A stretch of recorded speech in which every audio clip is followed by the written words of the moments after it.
బామోయ్ పెళ్ళోళ్ళు వచ్చేసారు త్వర కానీ. ఒరే బామర్ది కాస్త బ్రైట్ గా ఉండరా, బ్రైట్ గా. ఏంటి బ్రైట్ గా ఉండేది? వద్దంటే తీసుకొచ్చారు. గుర్రాన్ని గట్టు దాకా తేవచ్చు కానీ నీళ్లు తాగించలేరు. తీరా నీళ్లు చూసాక తాగాలనిపించచ్చు కదరా. ఏమైనా నా స్వప్న సుందరి కనిపించే వరకు నీ కళ్ళల్లో కనిపించే సుప్ర సుందరి ఈ పెళ్లి కూతురు అయి ఉండొచ్చు కదా. అమ్మాయి తాళాలు గుర్తు ఎక్కడ పెట్టా? తాళాల గుత్తి.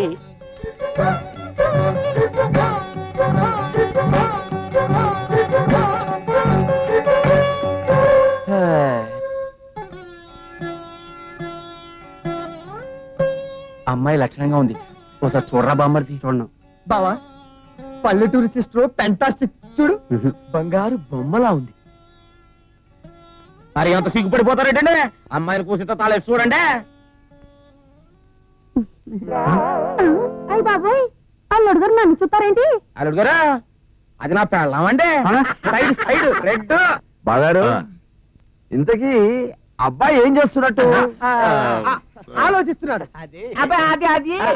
అబ్బాయి LIC agent, visiting card NV Krishna, నిప్పు విజయ కృష్ణ. నిప్పు విజయ కృష్ణ డౌట్ ఉంటే చూడండి.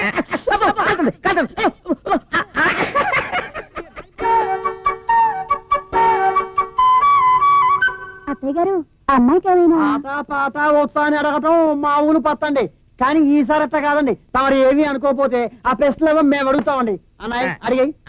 మా వంశానికి సంగీతం అంటే జ్ఞానం అండి. మీ ఊడికి ఆ జ్ఞానం ఏమైనా ఉందా అండి? కనీసం సాపాసాలైనా వచ్చండి. ఏంటండి సంగీతం మొత్తం పాయసం తాగినట్టు తాగేసాయండి. ఈ మేడలు వేసుకొని tick tick tick tick tick తిరుగుతున్నారండి. ఏంటి మా బావమర్ది టాలెంట్ చూస్తారా? చూపించా. మా వాడు ఒక్కసారి వాయించారంటే కళ్ళు తిరిగిపోవాలంతే. ఆలస్యం ఎందుకంటే ఓ పట్టు పడదాం పట్టండి. హోమ్లీగా ఉంది. మరి మనుషులు ఎలా ఉన్నారు బావా? Nice people. పాట ఎలా ఉంది? అద్భుతం. మరి గాత్రం ఆరోహణ అదిరిపోయింది. మరి పిల్ల ఎలా ఉంది? బాగుంది. ఒప్పేసుకో. మరి నా స్వప్న సుందరి కుట్టనంటే మొహం చెట్టు అయిపోద్ది. అన్ని నచ్చట్టు ఇప్పుడు ఏ పాయింట్ మీద నో అంటాం? అది కరెక్టే. ఏమిట్రా గుసగుస్తున్నావు? అమ్మాయితో నువ్వేమన్నా మాట్లాడాలనుకుంటే అలా పక్క తీసుకెళ్ళి మాట్లాడుకోవచ్చుగా. ఏమావు గారు? అలాగే బాబు గారు. అమ్మా శ్రీలక్ష్మి, కళ్యాణ్ అలా పెరట్లో తీసుకెళ్ళు. ఇప్పుడేమంటావు? ఆర్డర్ మీ బాబు. ఐడియా. ఆ అమ్మాయిని పిచ్చి పిచ్చి ప్రశ్నలతో కన్ఫ్యూజ్ చేసి తనే ఈ సంబంధం వద్దనేట్ చేస్తాను. చూస్తుండండి. చూడండి, నేను 1-2 ప్రశ్నలు అడుగుతాను. తప్పు చెప్పకుండా, తడబడకుండా బాగా ఆలోచించుకుని చెప్పాలి. ఇది చాలా ఇంటెలిజెంట్ క్వశ్చన్. అడగండి. దేవుడికి ఎక్కువగా కొబ్బరికాయ ఎందుకు కొడతాం? ఆనపకాయ కొట్టొచ్చు, గుమ్మడికాయ కొట్టొచ్చు, పనసకాయ కొట్టొచ్చు. మరి కొబ్బరికాయ ఎందుకు కొడతాం? బాగా ఆలోచించుకుని టైం తీసుకుని చెప్పండి. దీనికి టైం తీసుకోవడం ఎందుకండి, వెంటనే చెప్పేస్తాను. కొబ్బరికాయ మనిషిలోని అహంకారానికి గుర్తు. అహం కూడా తేలిగ్గా ముక్కలవదు.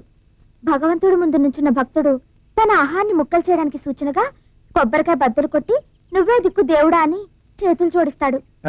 Good good good. ఈ విషయం నీకు ఎవరు చెప్పారు? ఇది నా చిన్నప్పుడే మా నాన్న చెప్పారు.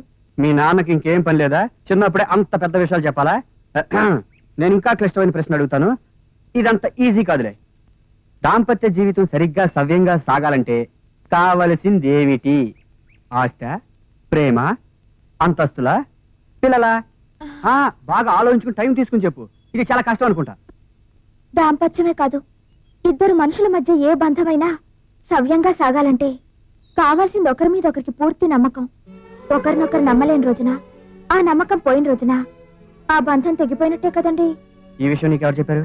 మా బామ్మ చెప్పింది. బామ్మ? నీకు అందరూ చెప్పేవాళ్ళేనా? నేను మిమ్మల్ని ఒక ప్రశ్న అడగచ్చా? అడుగు. నేను చాలా ఇంటెలిజెంట్ ఫెలోని. ఏది అడిగినా టక్కున సమాధానం చెప్పేస్తాను. చూద్దాంగా.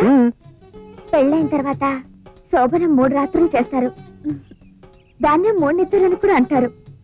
దాన్ని ఎందుకు 3 నిద్రలు అని అంటారు? 2 లేక 4 నిద్రలు అనొచ్చుగా.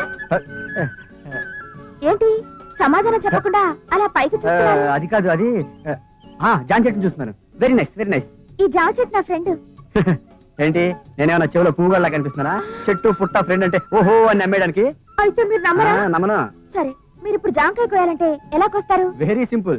ఎవరో తిట్టకపోతే చెట్టు ఎక్కువ వస్తాను, లేకపోతే రాయట్టుని కొడతాను. అవును కదా. మరి నేను ఎలా కోస్తానో చూడండి. ఆ?